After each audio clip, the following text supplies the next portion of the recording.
There it is.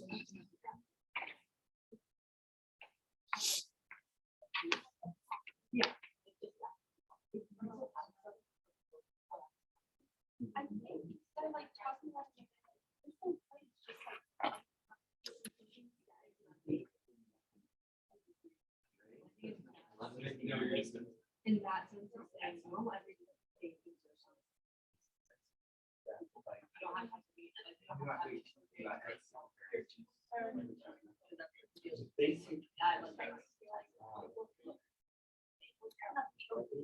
Exactly. And look at where that got you.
I mean,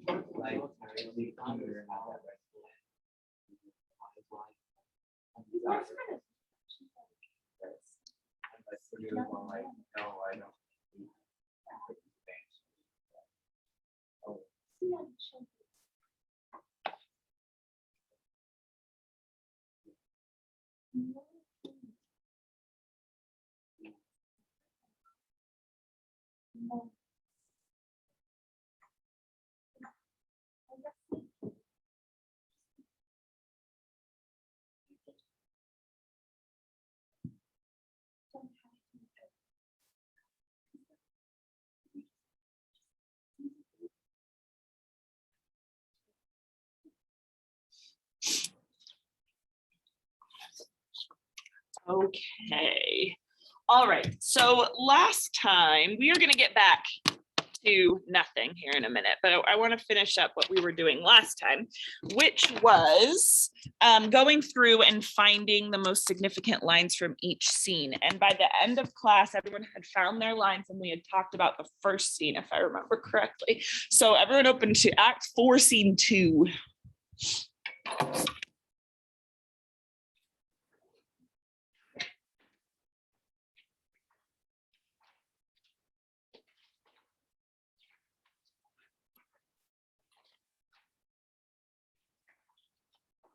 Right. Act 4, Scene 2 is the creepy one between Edmund and Goneril, right? Yes.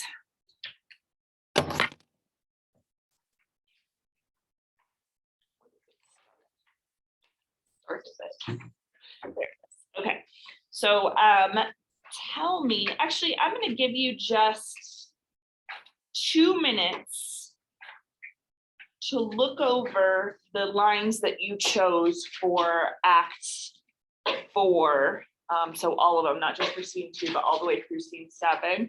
And remember as a group why you chose that particular line. So I'm just going to give you like 2-3 minutes, talk with your group about all the lines you chose and try and remember why you chose them because it's been a few days now. Okay, go ahead. Scene 2, just one. I remember not reading this one because it doesn't signify anything. yeah, we're just kind of like talking about Yeah, but that's not what the scene is about. yeah, it's they're discussing how bad. It's just a reason to insult that how many shows is that. One. Yeah, but it's accurately described.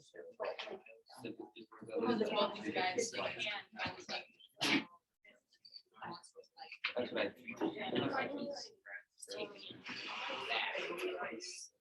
Yeah, they're just like. Right. He doesn't know how they're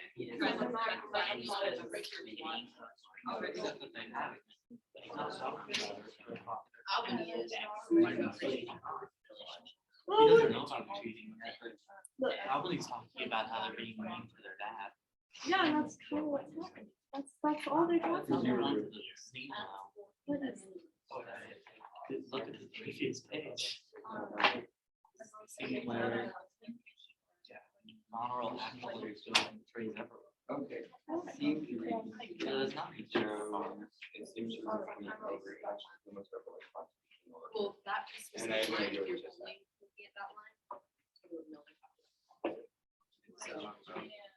the But he's insulting her. And I know he's not necessarily talking about her, but he is, the quote in general doesn't encompass the fact that Donald is a tiger in this case, and she's just sneaking around and attacking her, and the Albany's not happening. Oh, but I'll see how better. So I got it. No. Devoted. But I can't find it.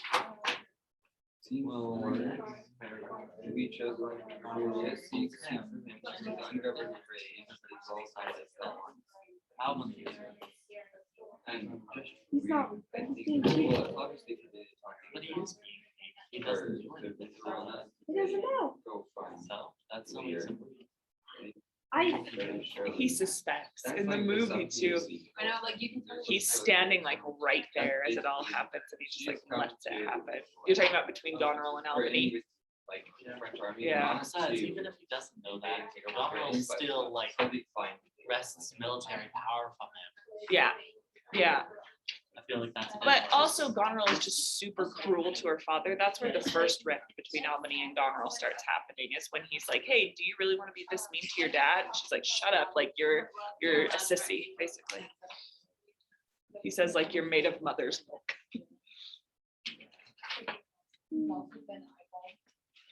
Okay. We'll see. 15. Oh, that was. My lord is dead. And Stars above govern our convictions. this is Reagan saying, my husband's dead. Trying to convince him, which is basically is Oswald man talking and Oswald delivering a letter from Donald to Edward. Did you guys all do all in the middle here, Kale and Asher? You guys, did you guys do all the scenes? Yeah. Okay. Right? And it's like, why is white? Stars above govern our convictions. I think this one might be.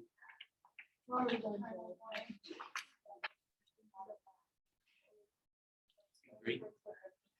This one might be about Kent dismissing the blame of the story. Oh, right. Scene 6 we have multiple. He's saying it's no one's fault.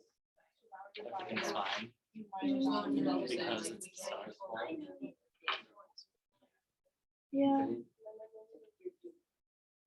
Okay, let's talk together, even if you didn't fully finish it. All right, so scene 2. This is when, yeah, Goneril is basically saying like, I'm into you, Edmund. You can see that on line 30.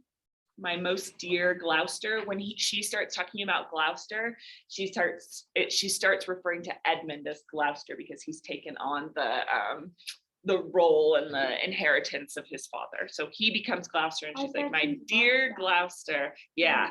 Oh, the difference of man and man. To thee, a woman's services are due. My fool usurps my body. So basically, she's like, oh, I can't help myself. I love you, Edmund. I'm into you. It's not love. It's lust. Okay.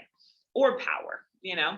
Also, I need to point out what Albany says when enter Albany, and she says, I've been worth the whistle. And he says, oh, Goneril, you are not worth the dust which the rude wind blows in your face. That is my favorite insult in all of Shakespeare. What does he say? What is he calling her there?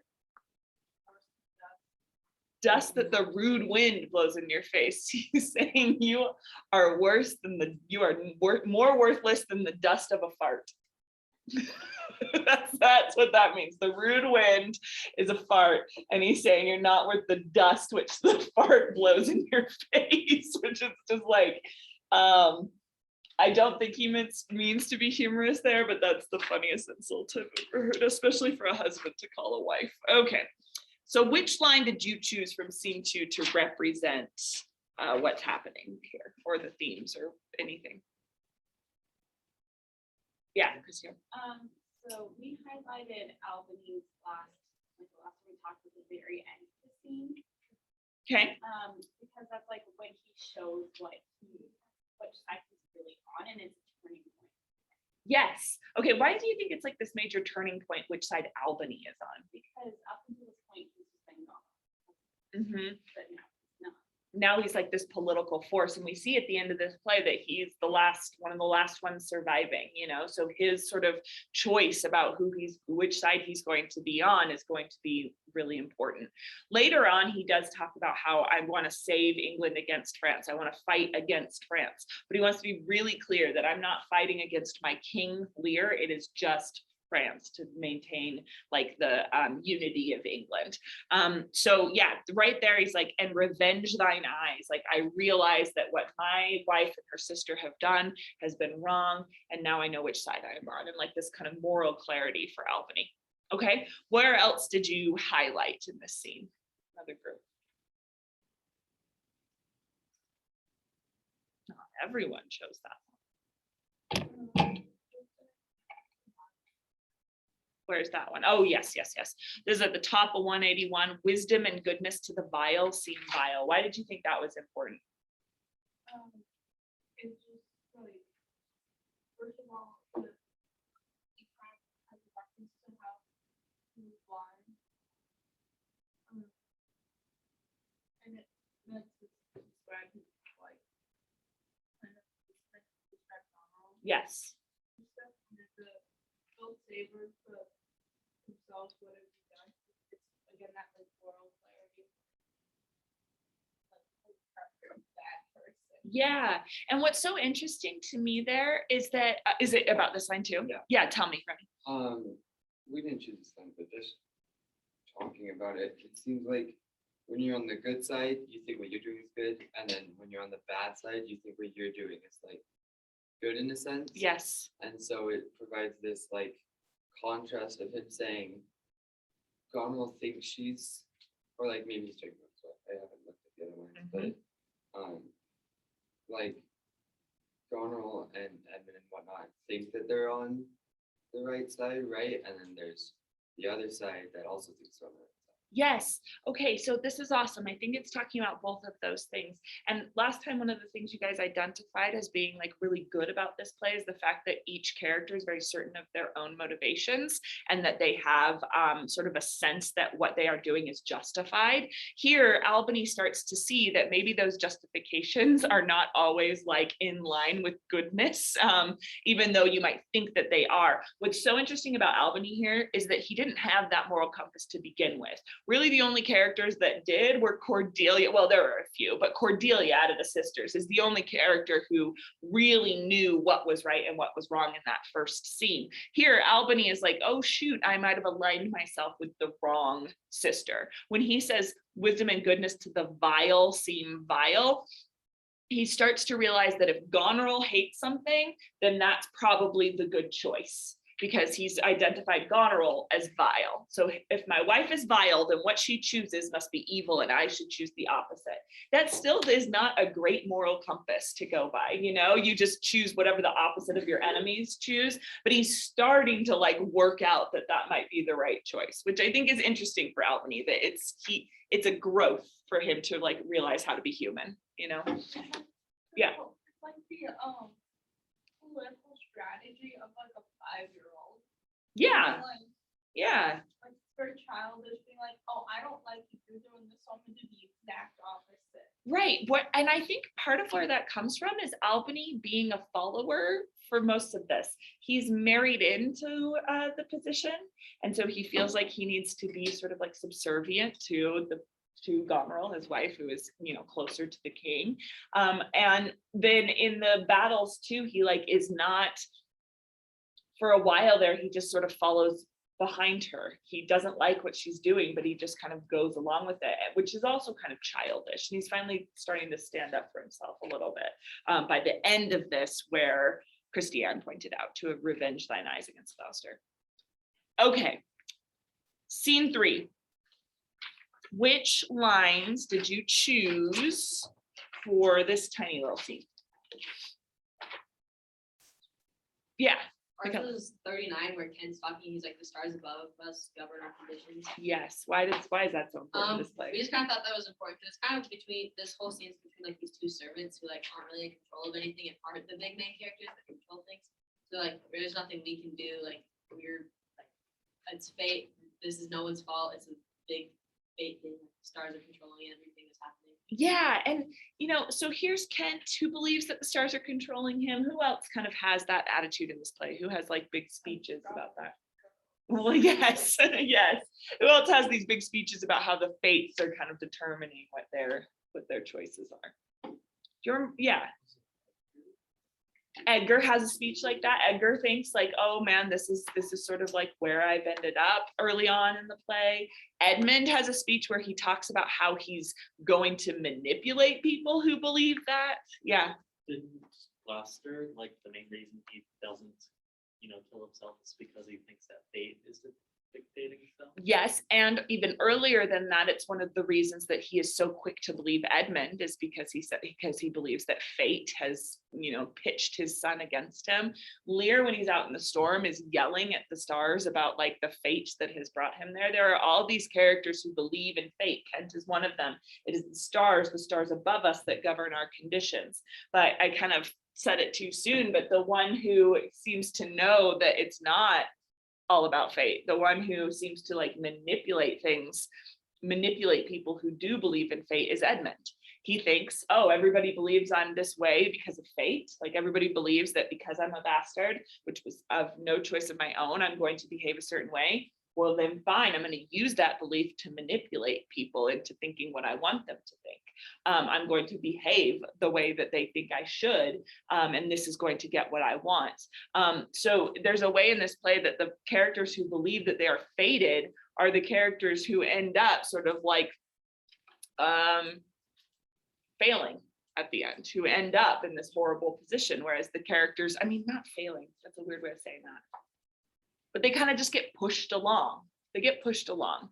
Yeah, but I think part of the prophecy is also kind of self-fulfilling. Yes. As Gloucester mentions father against son, it kind of repeats itself because Edmund goes against Gloucester because of the prophecy, even though he's kind of saying like, this is like bah humbug, this is kind of garbage.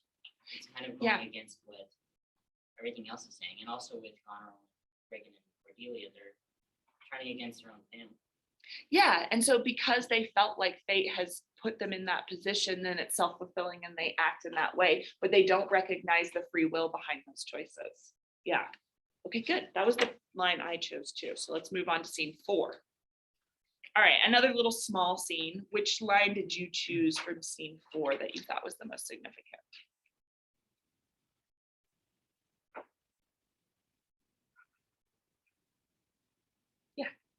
When Cordelia says but love, dear love, and your age is father's right, kind of sums up the whole play. Yeah, what do you mean by that? Because that's what I chose too.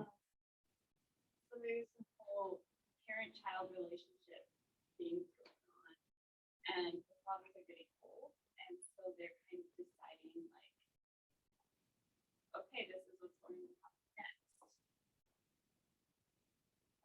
No, tell me again.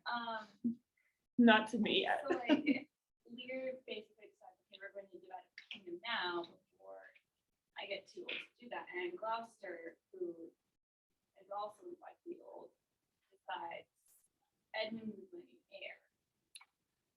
Got it. So when it says our aged father's right, it's like the way that the aged father has like controlled the circumstances moving forward. Okay, I get that. Yeah.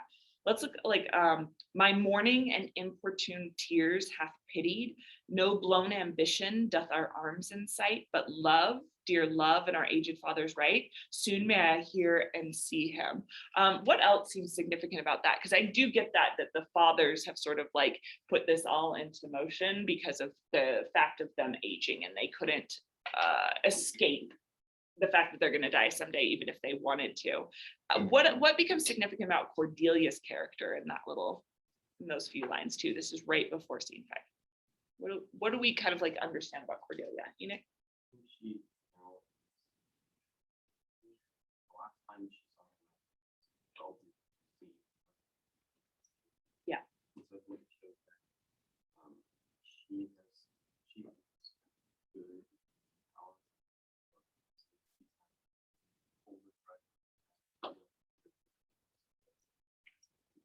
Yes. Okay. So it's like this way that she doesn't want to be petty, even when she had actual grievances against him. She was completely kicked out of a kingdom. She, one boyfriend that she could have been a good prospect, she doesn't get anymore because of what he's done.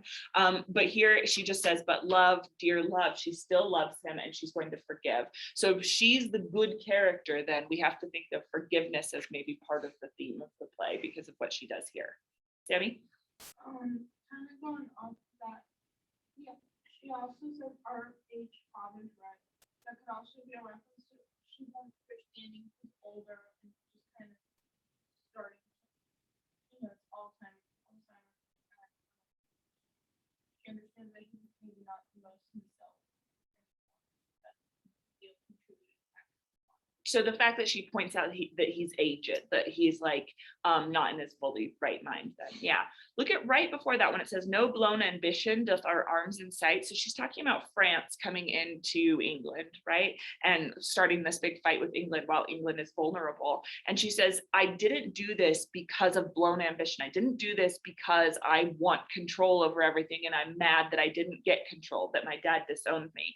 Instead, I am doing it out of love and our aged father's right. So when she's talking about right there, she is talking about the king having the right to his kingdom, the king staying a king. So she's doing it because she's seeing, at least is what she says, she's seeing England being torn apart by Reagan and Goneril, and France stepped in to maintain England's sort of like power as a whole under King Lear. And then she says, soon may I hear and see him. So she's like looking forward to this reunion.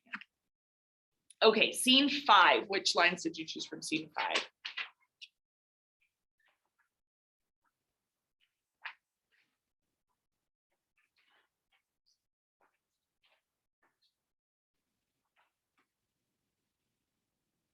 Yes, Faith is posted hence on serious matter. There's very ignorant questions I think let him live where he rests, he moves. All hearts against us, Edmund, I think, is gone into the yeah, okay. Why was that so significant? It kind of talks about Gloucester hides in that, and it's representing he was both physically and like he was both physically blind and like metaphorically blind. I didn't really understand what Edmund was doing. Yeah, good. And right there, she says it was great ignorance to let him live. So that's Reagan even like increasing her cruelty, saying like, yeah, we popped his eyes out, but the real problem, it wasn't that we went too far, it was that we did not go far enough. We shouldn't have let him live. So here he is now walking around, metaphorically blind, physically blind. You're totally right, but she's worried about something here. It says, when he arrives, he moves all hearts against us. So what's she worried about? Why was it a mistake to let Gloucester live? Yeah, Asher.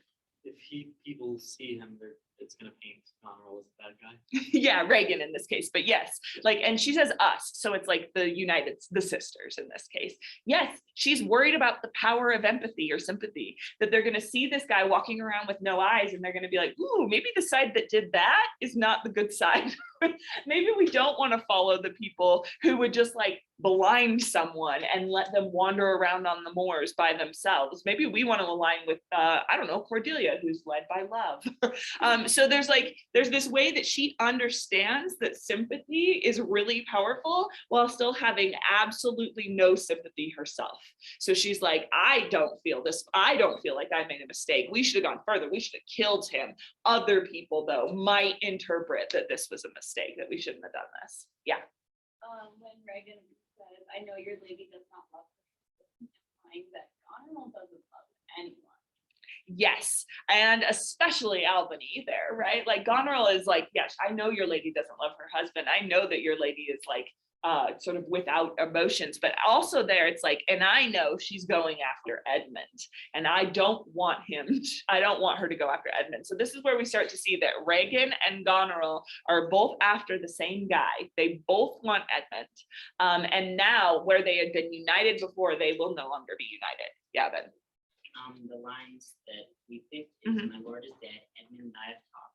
More convenient is he for my hand than for your lady's. Yeah. So even though they kind of pose this united front against the bad, we kind of still see that there's still infighting over sort of childish matters. Yes, and that Edmund is finding a way to pit the sisters against each other. It's like Edmund knew their like sort of competition that's always been brewing in the entire play, but now becomes an actual real thing. Edmund manipulated that and took advantage of it to set the two sisters against each other now. And we see this in Edmund's speech a little bit later where he's like, none, both, either, I don't know, we'll see. You know, like he's just like, he knows exactly what he's done. Yeah.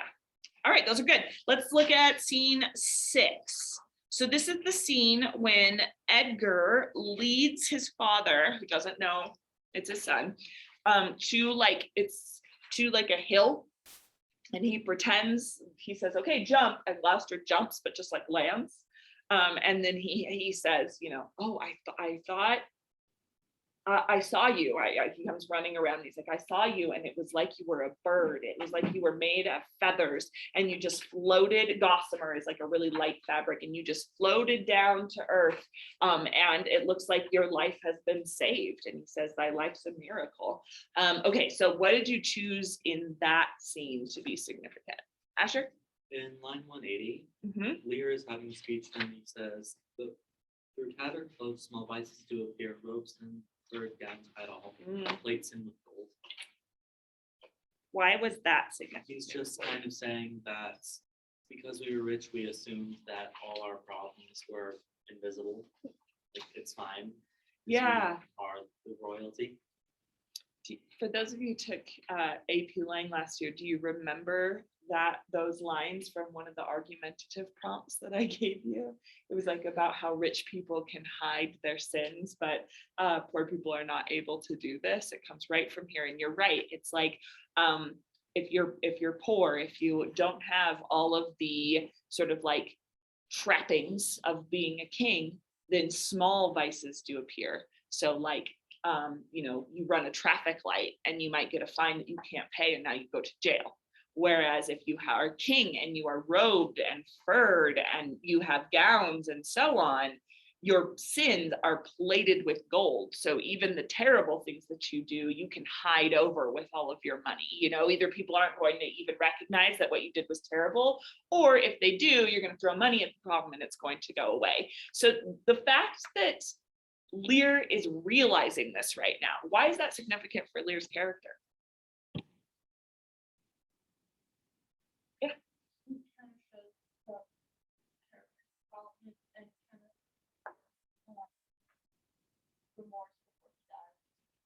Yeah, okay, good. And it's remorse about maybe the way that he's behaved. We saw that earlier when he was like, oh my gosh, out in the storm, I should have done more for poor people who also have to be out in storms. Like, it's like he had never thought of that before. But once he experiences what the storm is like, he knows, oh shoot, I should have thought about this more. Here, he's starting to think about how maybe some of his riches have shielded him and made him have a lack of character development. You know, if people aren't calling me out for my sins, if people aren't punishing me for the things that I've done wrong, maybe then these things have just been hidden. And I think what's important there is that he's recognizing that a king can do wrong. Because up until this point, Lear thinks, I'm king, the gods have made me king, what I do is sanctioned by the gods. And right here, he's starting to think about maybe the arbitrary quality of wealth and being a king and having a title. Maybe it's just like we're doing the same things, rich and poor, but some people are being punished for it and some people aren't. So it becomes less about the gods, directing things. Are there other places in the scene that you highlighted? That was on page 207, lines 180. This is also where he's starting to undress, which this version of the play, and one of the reasons I can show it in class, doesn't go that far. He's usually just wearing like a muslin type gown thing.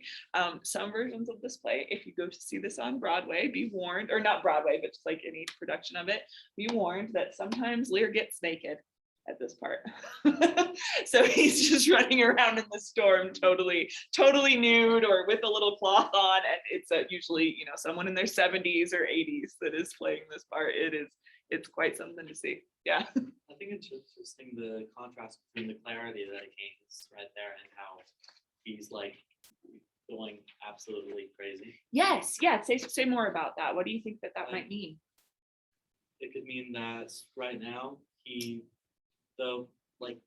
saying that it could also be that the gold that he has hides his vices even from himself, and that now that he is like unto a poor person, he can finally see his own like mistakes and correct them. Yeah, and if he's losing reason and like rationality too, as he's having that clarity, it's almost like his rationality and his ability to rationalize, to justify everything that he's done. As he's losing that ability to rationalize, clarity, moral clarity is also coming forward.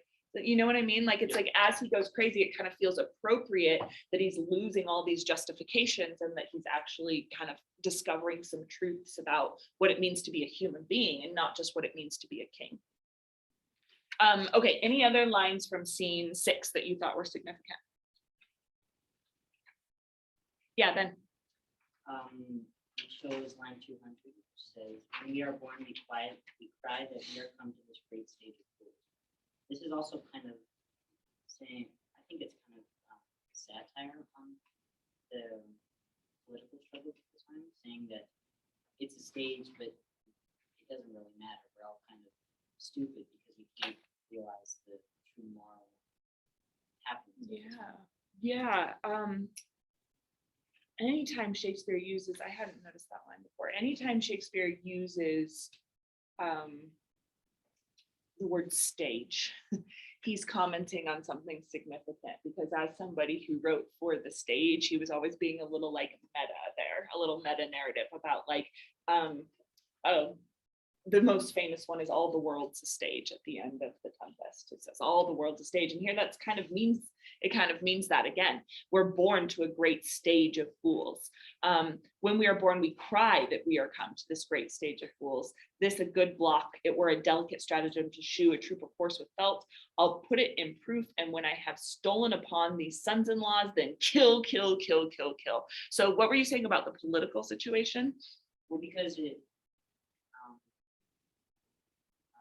like something that put in Versailles, it was kind of like a stage where every act kind of had this ritualistic way of happening. So in order to get more political power, you would have to please the king or do whatever, have this kind of fancy show. So applying that to this, every act, especially in the beginning when he's dividing the kingdom, it doesn't mean it. It's all kind of a farce. It's just for them in order to get power. Yeah, and I think by saying that when he says, when we are born, we cry that we are come to this great stage of fools, when he's talking about like just the issue of being born, he's kind of suggesting that everyone is born into this kind of performance of life, and that all of it is kind of a stage, all of it is kind of a performance, and all of it can be this like these stratagems that you have against each other, but it is something that we cry to be a part of. It's not a pleasant thing to be a part of too, these rituals of life. Okay, tell me about scene 7, last one. Which one did you choose? Oh, I want to just say in scene 6, the one I chose is when Edgar is speaking to Gloucester and he says, "Thy life's a miracle." I think that's a really important theme for this play, which is that even though Gloucester thinks that he is of no more use anymore because he has been blinded and because he is not like in service of anyone, he's not any like use anymore, he sees like no point, let's just die.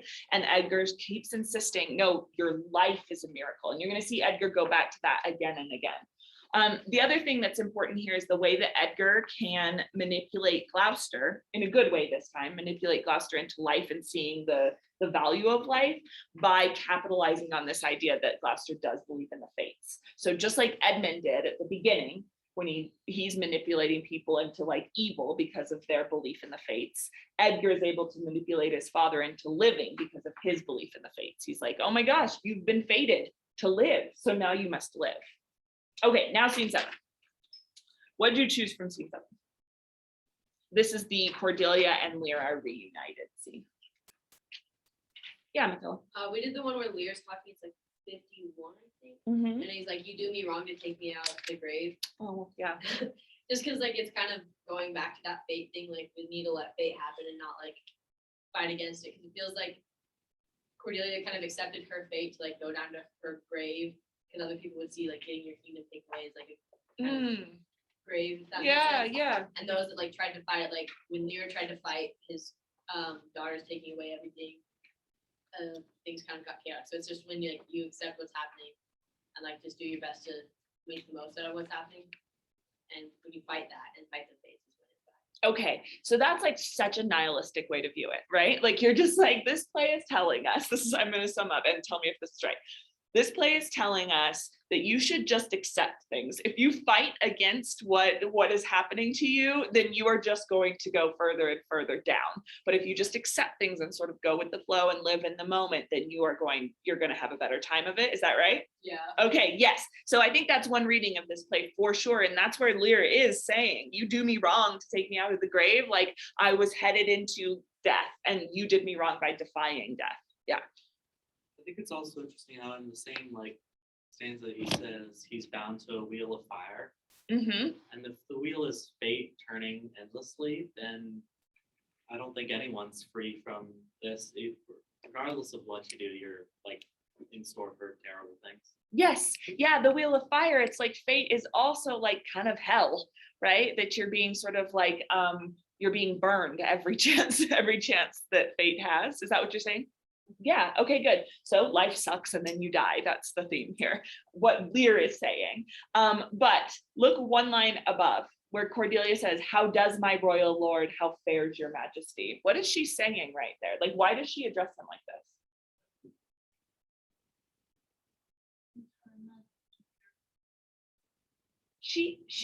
Yeah.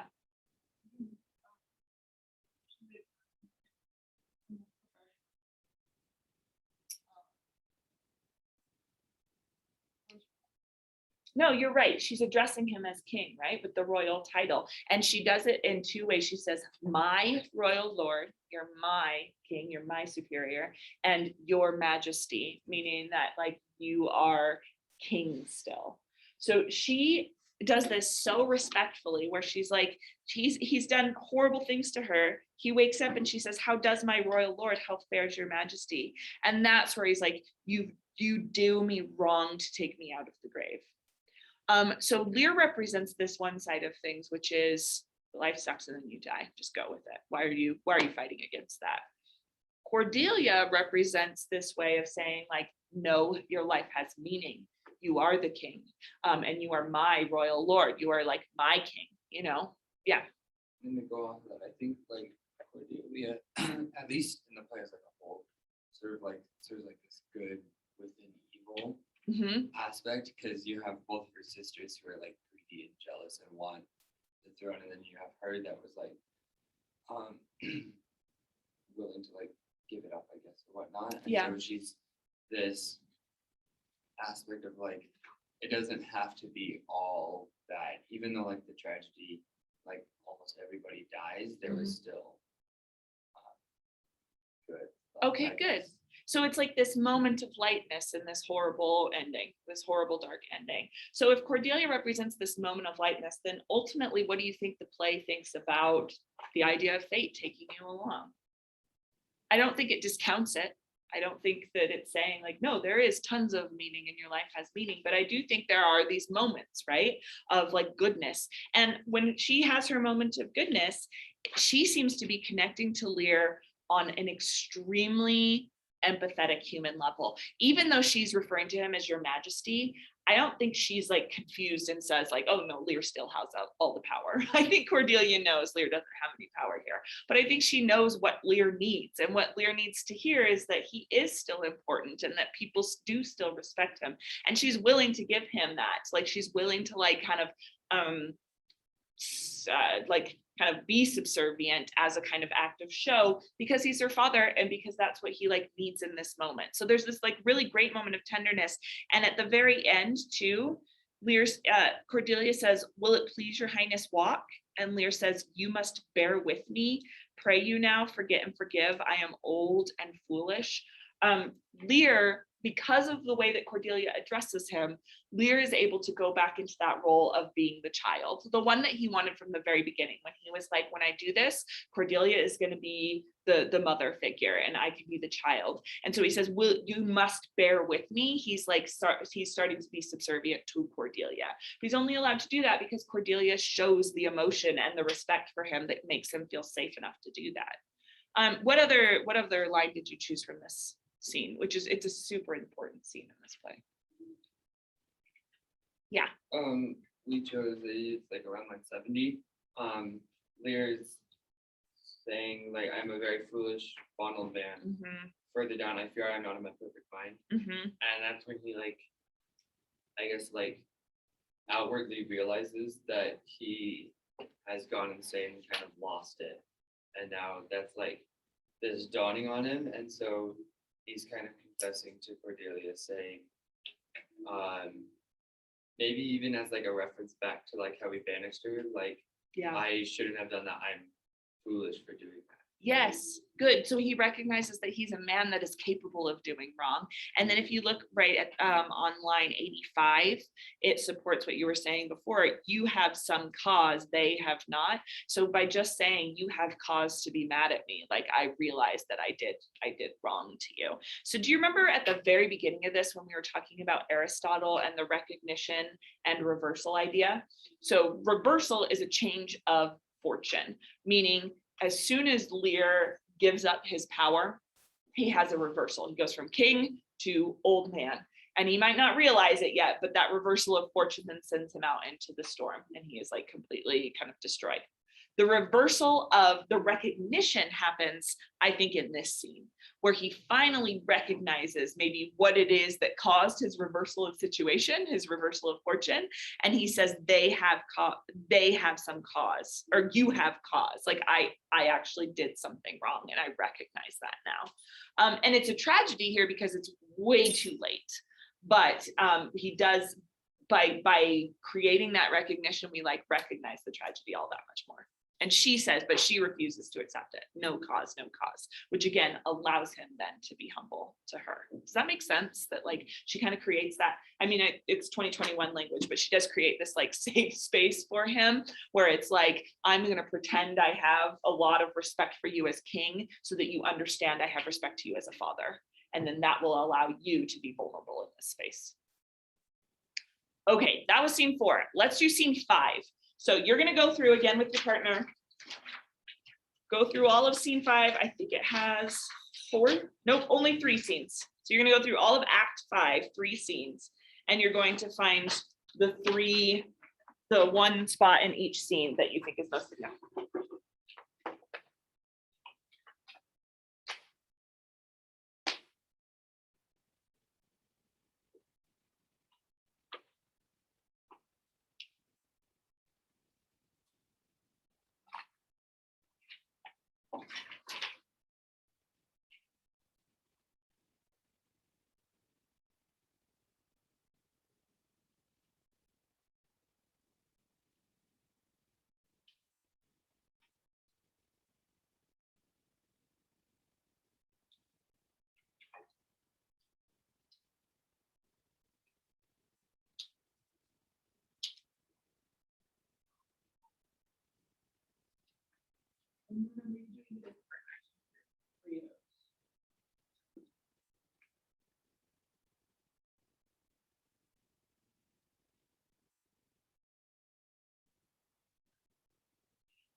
She's talking about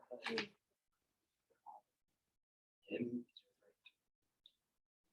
Ed is the girl that, She doesn't want baby. Edgar's, So she would rather have. Edgar's through this, because Edgar's an evil name for himself. I know. I used to mix it up and I was like, Edmund. So there's that. And then she got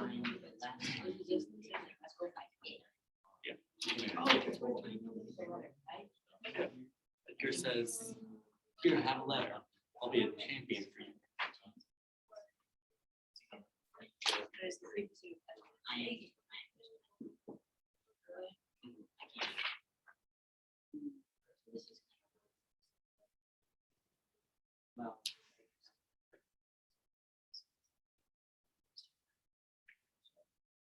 Mhm. After reading. See, these are.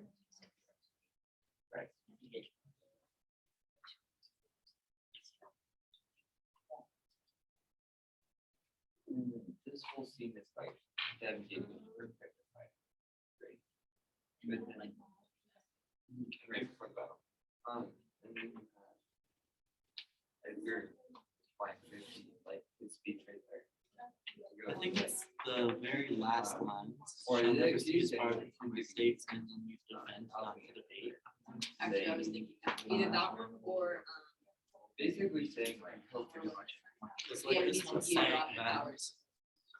Which So you I did the don't very know, last one. Julian, his is daughter, again, right? Sue, And then he it's kills a good situation. If I let him fight, then I think Well, does that make sense? So I already did No, that because because Edgar- of the animals and you draw the power. That's just like, yes, he's talking about like the physical. Edgar, I think, It also requires. No, I'll be here. Yeah. I mean, you're out. Edgar kills. I like the last one. Scene two, I found this I line. mean, the last two. He draws his sword. yeah, scene two. I did when Edgar's first little, his second little speaking thing. Away, Scene two old is man, super strong. Yeah. give me thy hand away from there hath lost the entire. That was the same one still. Thy hand.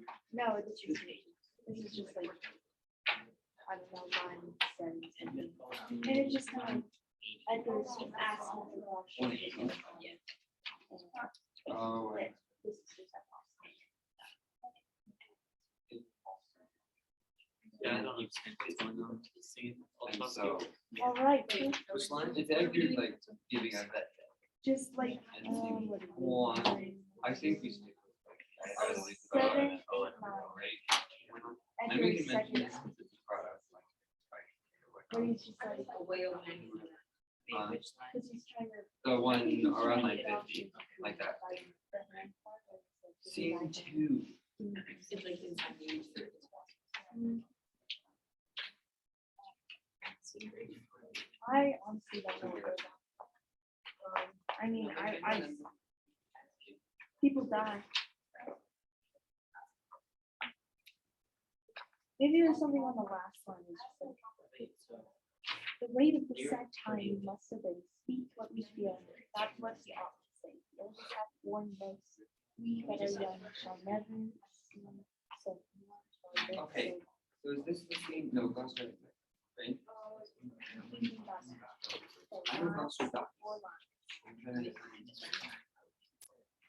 I'm so long. Cause it keeps speaking too late. So go to like over there, and then they ride. Yeah. I think it's assumed that he Oh, does. this is these. So this is like his bond. Edmund is dead, my lord. Should we do that? I never really tried to. I was just doing that, I like, think you should phrase just at do the that. right length, It's like right? the way to Right, do I this heard is that. you again, I'll bring you from, Speak. right? All right. And I don't like the Yeah. last two, but I like the Like, second to last. Just pray and If that makes sense. hope that And it the comes. last two is. And then literally like a Speak line. what we feel, not what we have to say. It's like. we were doing what we were supposed to do. Just trying to chill out. Right. God, that was Albany's like, we should rule this realm together, hence like 5. And then Edgar says, yeah. Okay, 3, 1, 2. I mean.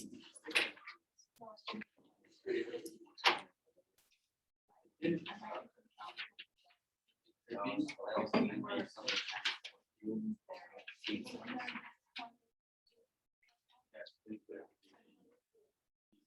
I mean, right here we find 360-ish, all the way to the end. The messages just start right there.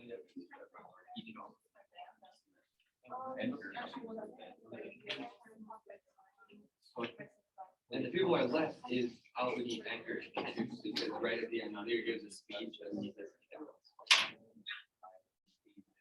so.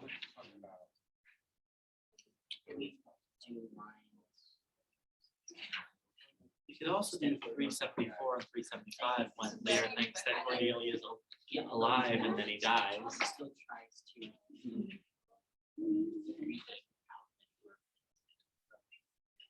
So I'm surprised everyone says. Yeah. Well, then right there at the end, like, do you see this look in there, like, for the stuff there, and look there, 375 4, then, yeah, but I think he's talking. He has like this glimmer of hope, thinking that she's still alive. Yeah. It's so close. Maybe this play could be taken as inspiring. Like, it doesn't matter if you fail, your life still has meaning.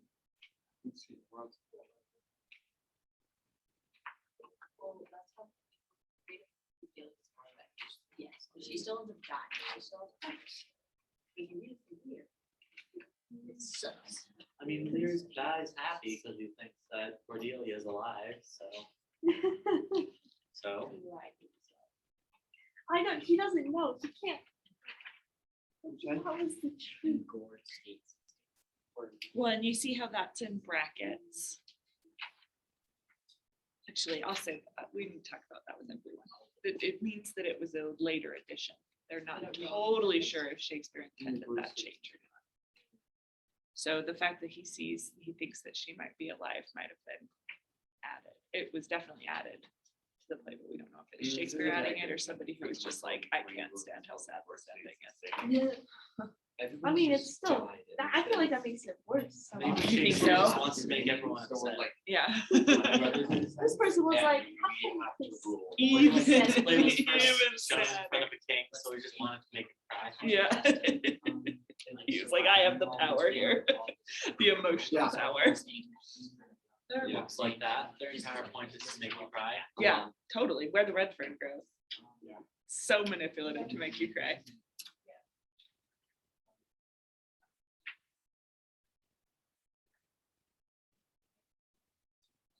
Okay, choose your lines if you haven't.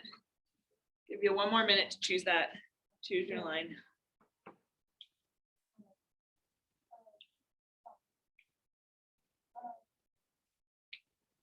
This room doesn't have any windows. No, it's a bummer. Now I'm too lazy to move classrooms.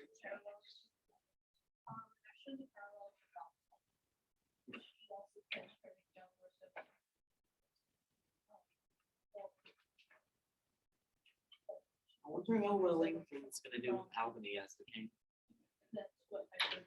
No. Maybe Edgar would have, maybe Edmund would have been a really good king. You think so? Because he's like so smart.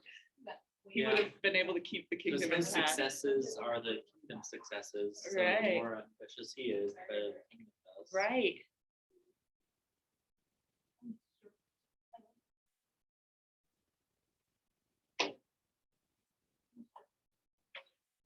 All right.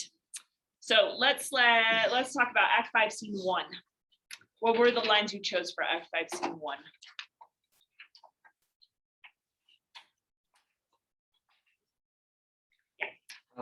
We got two, so I'll share this.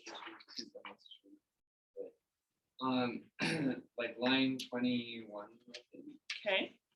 Ronald was saying, I'd rather lose the battle than that sister should listen to me. Yeah. And it's like, it furthers that divide that Edmund has created between Ronald and Reagan.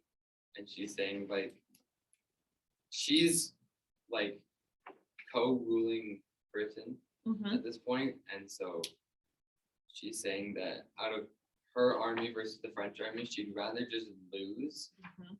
than have to lose Edmund. Yeah. And what is that about? Does she just love Edmund so much? She just thinks he is just so great, or is it some other motivation? Yeah. I think it might be that she doesn't want her sister to quote unquote win over her. Yeah. And it's that older sibling kind of like attribute. Like you don't want your younger siblings to like outdo you in a sense at things that you're good at. Yeah. Good. And so I think that plays into it. Good. So I think that's it too. I don't think I think she thinks Edmund's a hottie. At least that's how I've always seen it performed. Like Edmund is usually a pretty good looking guy. This movie, but when you guys cast Edmund, you totally cast him as a very good looking actor usually, which I thought was super interesting. We should talk about, did you guys tell each other your casting We decisions? all worked together on ours. Oh, you I did? forgot who we did though. So we had someone good. Yeah, I have. Oh, you should turn yours in then, so that I can get points. Yeah. So anyway, so I think she likes him in that way, but she sees it more as a power move against her sister, where it's like I want to show that I'm able to get him and not you. So yeah, it's like this competition. It's more about the competition between the sisters. What other lines did you choose for scene 1? Yeah, Asher. We chose the very last two. Shall never see his pardon for my state. Stands on me to defend, not to debate. Okay, yeah. This is just Edmund saying that it doesn't matter who I choose because I'm in a good position right now. I Yes. need to defend my winnings. Yes, and so he does see some advantage to choosing Goneril because if Albany dies, then he's going to have all of the power. He won't even have to fight against Albany for that power. But ultimately, he's like, I'm in this great position. I've basically set myself up so nicely that it could be both one or neither. It doesn't matter because I'm going to end up with everything, whoever I end up choosing. So he is going to try and convince Goneril to kill Albany, and then he just gets to decide which sister or neither sister. It doesn't matter because he will be king. All right. Any others that you chose? Yeah, Ben. We chose the last line of Bonner. Oh, ho, the riddle? That one? Yeah. Okay. I know the riddle have a book. This is kind of also tying back into fate, saying that Goneril had finally, at least the sisters finally admit that, we're not going to be the most powerful because they're so contentious. So she's kind of admitting that she is only a pawn in the kind of final structure. Yeah. And after Regan's insisting that she comes with him, she kind of admits, or she kind of agrees and says, oh, well, I don't matter, so I might as well. Oh, I know the riddle. I will go. Part of the riddle too is that she knows that Regan doesn't want her to be alone with Edmund, and so she is like wanting to always sort of be part of that game. But I think I like your reading that maybe she understands that that's really her only avenue to power is through a man. Yeah. And so it creates this like competition between the sisters because ultimately neither of them are going to win. They're just going to have to be sort of second fiddle to whichever man wins. Okay, so let's make sure we know what's ahead. Did you watch this part in the movie when Goneril is like cozying up to Edmund and Albany is standing right there? It is such an interesting, the way that they blocked it was so interesting. It makes Albany look, it's like so embarrassing for Albany. So Goneril does get to at least like control how uncomfortable her husband feels in that moment through this like desire for Edmund. Okay, scene 2. What did you choose for scene 2? It's a real short one. Yeah, Ron. Right in the beginning. Okay. Edgar says, pray that the right may thrive. If I ever return to you again, I'll be comfort. Mhm. Focusing on that first part, pray that the right may thrive. It's like that faith thing Yeah, again. And he's just saying, hope that I'll come back for you after I do what I need to do. It's Yeah. basically what he's telling me. does that bring you as the reader, when you hear Edgar say that, pray that the right may thrive, does that bring you hope? As the audience member? I think it does the opposite, is why I asked that way. For the one of the best people in the play to be like, well, hope it goes okay. It doesn't bring you much hope. It's like, oh man, if even the best person in this play through their good actions can't bring goodness to this kingdom, then what can? Any other lines you chose from that one? Yeah, Kristen. Unless where they're going and we can have their Yeah, what does that mean? we can't control what happens to us, but we can control about it. And what we do about it here is endure. You know, you can't control when you're born, you can't control when you die, so you just endure, which kind of, again, goes along with that. Life sucks, then you die, you know, you just endure life as it comes along. All right, last scene. Which one is a big, long scene full of many important events? So actually, let's just kind of clear up what happens. So Edmund sends Cordelia and Lear off to jail. France is defeated. Cordelia and Lear are captured. They go to jail. Edmund sends a note with one of the jailers that says, you're going to stage this. So you're going to stage Cordelia being hung and make it look like she hung herself.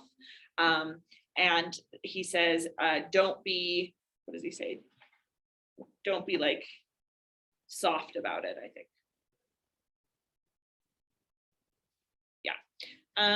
Anyway, so he goes off to prison. Albany comes in. Albany and Regan and Goneril, and Regan starts feeling sick to her stomach, and Goneril to the side is like, yeah, I bet she does, she's been poisoned. So Goneril has poisoned Regan to get rid of Regan in the like competition for Edmund. They leave, and while they are gone, I'm trying to remember exactly. Goneril is stabbed. Yeah? That's what I can't remember. Did she kill herself or does somebody kill her? It's hard to remember how all these people die. My sickness grows upon me. Oh, she is dead. What means this bloody knife?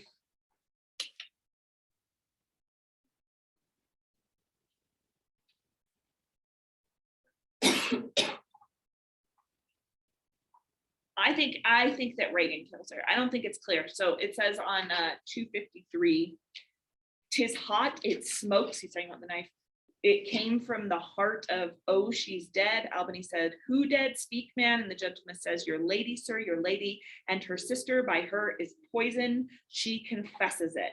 Edmund says, I was contracted to them both, all three now marry in an instant, meaning they're all dead now, all three sisters. So I think the implication is that Regan killed Goneril in like some fight there at the end, right?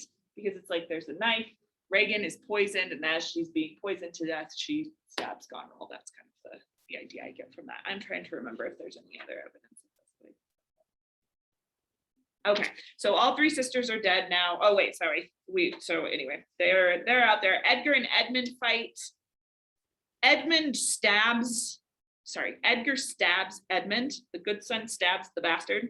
But it takes a really long time for Edmund to die. So he still gets to talk for a long time about things.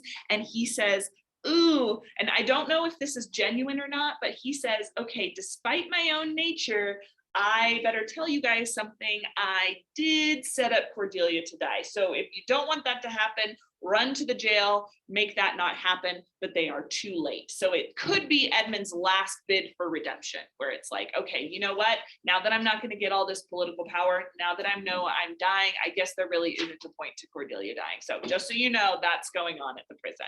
And he sends them, but then Lear comes in with Cordelia in his arms. She is dead, and he has, he has a full breakdown in front of everyone. At the very end, it says, this is 370. And my poor fool is hanged. No, no, no life. So we talked about this a little bit because you guys watched the movie and it's debated. The fool that he talks about here, contextually, it feels like Cordelia to me. But there's a big debate about that because we don't know what happens to the actual fool.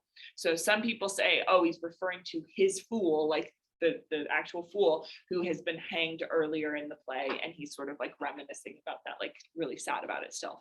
I think that like that's just a way of tying up a loose end that feels uncomfortable to the audiences, that the fool just disappears and we don't know where. I think he's talking about Cordelia there, and he's referring to her as foolish for being human and not, playing the political game. But you can decide for yourself.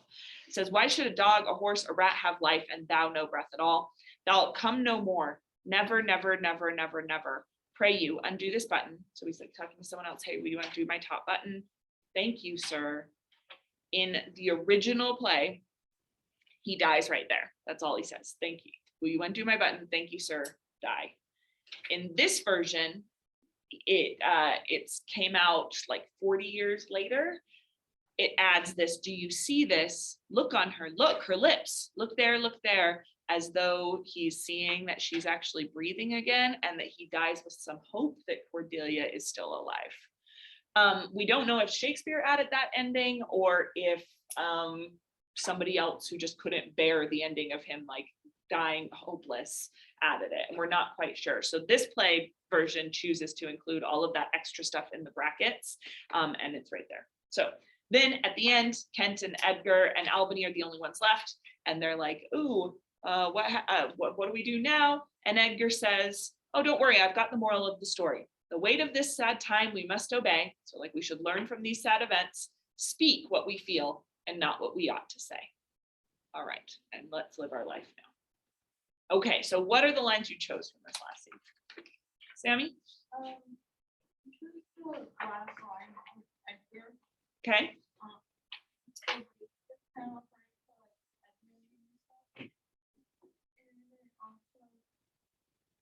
I am not king, but it also Edgar murdering his brother. Does that show kind of his good nature of like he's a hero? Or, does it show he does have some bad parts to him? Because he parallels Cordelia a lot in the play. That's more of a parallel with Goneril, who's younger sibling. And it's kind of for his own benefit. Even though we know Edmund was a bad person, Cordelia kind of is the epitome of like goodness in the play. She doesn't kill anyone ever, and he does. So that's something like it's not quite as good. Okay, He's so not a bad person. yeah. He's not a like, essentially a martyr like Cordelia. Okay, good. So it's like him saying the weight of this sad time is a way of like escaping a little bit his responsibility for that. I agree. For him to like come up with this moral, what do you think of the moral here? That he says, here's the moral of this story. We should speak what we feel, not what we ought to say. Is that a satisfying moral for you? The end of Lear. Does that make all of this like, that's worth it? If we can learn that lesson, what happens here is worth bearing. I don't think so either. I think there's a lot of moral lessons we can learn from Lear. I think like learning that we shouldn't flatter is like the smallest of the lessons. Like that's we all participate in flattery, don't we? I mean, I do it all the time. You want what you want to get something from someone else, so you flatter them, and maybe you don't not. It's like you believe it, kinda, but you're definitely playing it up to get what you want. Like every time I get an email about a homework extension, it's like, and by the way, you're the best teacher. You're such a good teacher. Can I have 4 more days on my paper? You know, it's like a way that we all behave. So to say that like all kingdoms must fall and good must die and all of this just because 2 people participated in flattery, that does not seem right. That doesn't sit well to me. That is like a very harsh punishment for a very small lesson. But this is the way that Edgar is going to justify everything that happened. And so like maybe we do get this idea that he's trying to make it fit in a way that's not satisfying. And maybe that means he's not as good as Cordelia. I think he might also be talking about how he also didn't like reveal Yeah. himself. Like he wishes he had actually said to his father what he was going to before he died. Yes. I still think that fits with what Sammy said too, because he doesn't actually fully like take the credit for that the way that Lear does. Like, for example, Lear says like, I did wrong. Like I was the one who put her in this position. A couple times he says that. Here, Edgar is like, hey, we should all learn this lesson about how we should speak and say the truth instead of hiding the truth. So I get that he could be applying it to his own situation too. Regrets about how he treated his father, even though it really wasn't his fault what happened with his father. Any other lines from the last scene that you chose?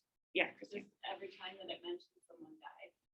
Yeah, okay, so the death upon death upon death, like it's so many deaths happening in this last scene. Why do you think that's significant for the play as a whole?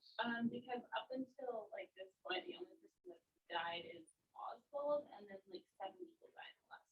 Yeah, right. I think Cornwall too dies earlier too, right? Like Reagan's husband, but other than that, it's like the culmination of all of it. And part of that is what you guys were talking about last time with the subplot and the plot meeting up and combining together in a very satisfying way. What has to happen there is that you kill off a whole bunch of people that would kind of logically get killed off if these 2 plots meet. Tell me about,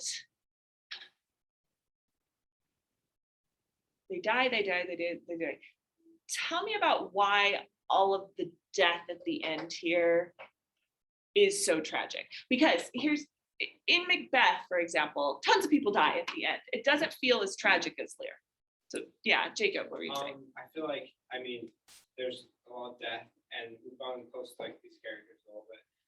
But I think the most tragic is Cordelia, because she's represents purity and she did nothing. And she also is Lear's death. But hers is like the most tragic too, is it's almost saying like the universe is not just, there's nothing protecting us, because she should have been saved. Like she was going to be hanged, and then in the very end ending like says don't hang her, save her, but then she still dies anyway. Right. And that's like almost like commenting on the whole play, like the universe isn't just, the universe doesn't care for you. And even the best will die. Yes. Yeah, because at that point, her death serves no purpose for anyone. And yet the universe still, because of timing, still kills her off. And Lear has learned his lesson. Edmund's learned his, everyone has learned their lesson. There can't be any more lessons made from Cordelia dying. Lear admits the lessons that he learns, and yet she's still killed off. Yeah. Any other lines from this that you think? Yeah, Remy? Ours was around like 385, 390. It's Albany saying, bear them from hence, our present business is general out to Edgar. Friends of my soul, you twain will in this realm and make gourds like state sustain. Mm-hmm. And it's him just saying, like, everybody's died, and now Edgar can us to be the last remaining 3. We have to somehow, like, as quote unquote blood brothers, because we've survived all this death, we have to somehow like rule Britain amongst all of this tragedy. Yeah, even though the state has been gored, like the state has been like injured really badly. Yeah, Ben. Yeah, adding on to that line, it kind of says to depict the whole thing, like they were meant to die. Because all that really matters is the kingdom. All that really matters is the state. Yeah. So the fact that after all this death, all Albany can really say is, the state matters. I think it makes it even more tragic. Yeah, why is that even more tragic? Well, because the state doesn't really care about people's people's lives. All it really cares about is itself. So Yes. the fact that it doesn't really matter how many people die as long as there is still some head of state. It kind of calls back to the epic proportions of this. Yeah. Saying a lot of people are going to die because, you know, the king dies, everyone who's in direct line dies. So even though people may suffer on a day-to-day basis, it only really matters because only important people suffer. Yes. Yeah. So if Shakespeare is like part of his version of tragedy, I'm not just all of himself. Part of his version of tragedy is that great men, when they make this, great men, meaning politically powerful men, when they make decisions, it affects everybody else, and that's what he focuses on in tragedy. In this case, he's not even, he's focusing on great men as a kind of political office then. And he's saying as a political office, it takes all the humanity out of whoever's at the top, and it is just government, pure government power. And ultimately that's the thing that survives, whereas all of this individual suffering, everything that makes them human, that's all pointless to the state. Is that kind of what you're saying? Yeah, and that ultimately is so tragic. Yes, yeah. I think something else that makes it tragic is most people are on stage. That's on stage for dead bodies that brought on stage to be like, look, she's dead. Mhm. So you see the physical vulnerability of people too, whereas the state can still maintain its power. The physical vulnerability of people, they are so easily broken and you know, blinded and stabbed and poisoned and hung and like all of hanged, and all of those like ways that bodies can be broken, whereas like political power maintains its power. Yes. Which makes it feel very nihilistic. So at the end, going back to like what we were sort of first discussing with Seinfeld, at the end, we are left with nothing. All the characters are left with nothing, right? Really, the only thing left is this idea of political power, but like people are to have their lives taken away, they have their titles taken away, they have their eyes taken away, they have their clothes taken away. They're left with nothing. What use, when you guys were having that general discussion about nothing, what use can you make of nothing? So let's not, aside from the play for a second here, when you were talking about what use can you make of nothing, what were you saying?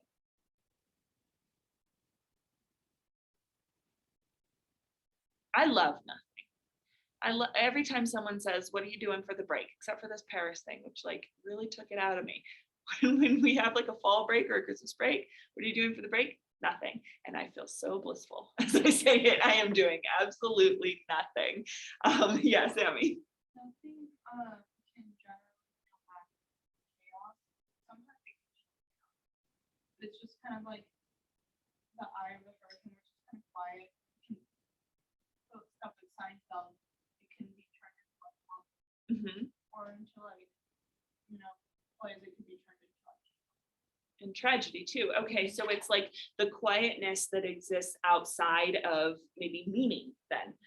If what you are doing is nothing, that can't be a state of chaos. It can't be a state of happiness, it can't be comedy. Maybe it can be turned into something, but it's like potential then. Okay.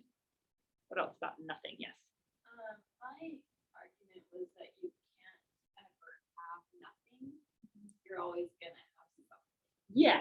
So by saying that you have nothing, if I say to you, no, you are doing nothing, you have nothing, how does that maybe bring to mind the something that you do have or you are doing? I'm breathing. Okay, Or good. I have air and I'm alive. Awesome. That's exactly what I was looking for, right? So if somebody like sort of takes something away from you and makes you feel like you have nothing, then Christiana's like, no, you always do have something. Edgar says it, your life's a miracle. You must endure. There's that idea that life itself is something, the breathing, the sitting, the like, whatever like sort of existence you have, there is something there. So nothing as a concept, part of what can be made of nothing is it can actually, as a sort of distinction, bring out the somethings, you know? You're never actually not like, it's so hard to talk about it. You're never doing nothing. You're always doing something. But by saying nothing, you're reminded of the somethings that matter. That kind of made sense, kind of did it. And what else? Any other use you can make of nothing? when I am like the most blissful, when it's like the most blissful nothingness, it also takes away relationships that are full of responsibility.